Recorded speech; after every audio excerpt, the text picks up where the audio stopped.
There's a lot of exciting mysteries in Star Wars Scouting Crew, but the mystery I want to talk about today is what is going on with At Attin, our main character's home world.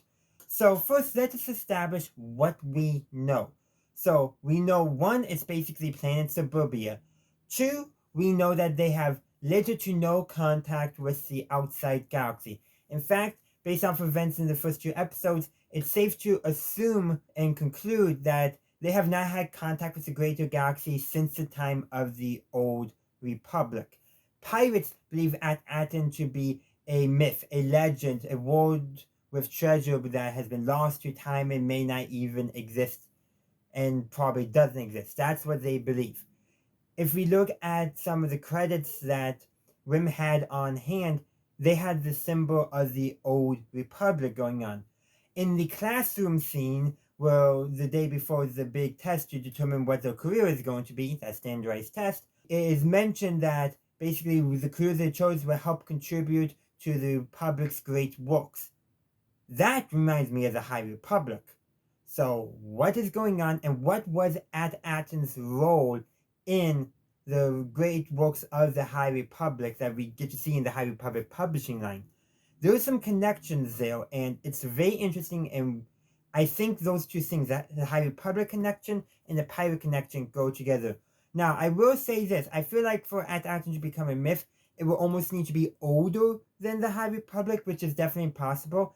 If I remember correctly, I think there was a line somewhere in one of the High Republic books that mentioned that the High Republic great works were based off of a previous series of great works from even further back in the timeline. So it's very possible.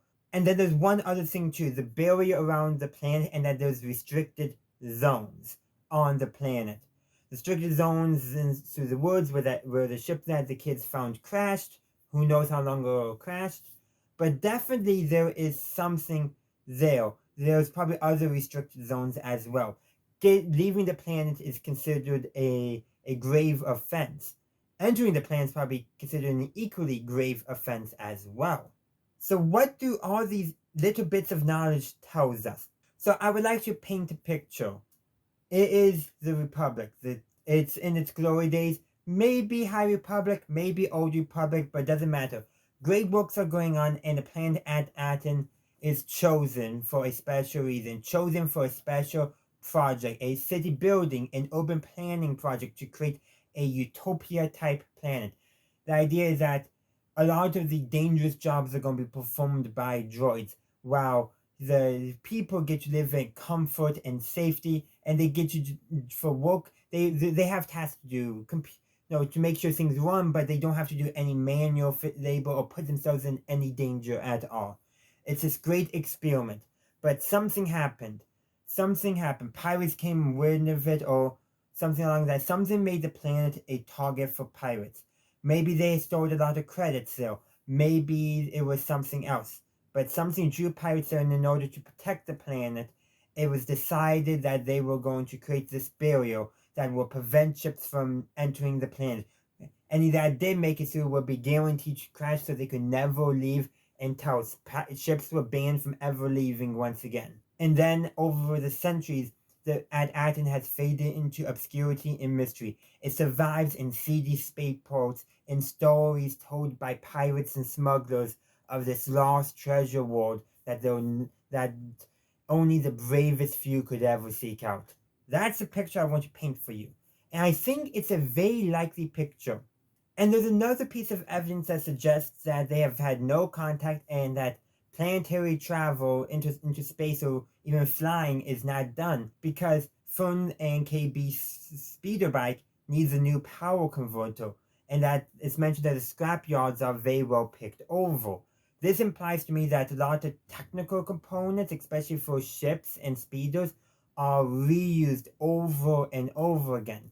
Another thing to suggest this too is on the roads, there's these guide tracks that looks like power is being taken from.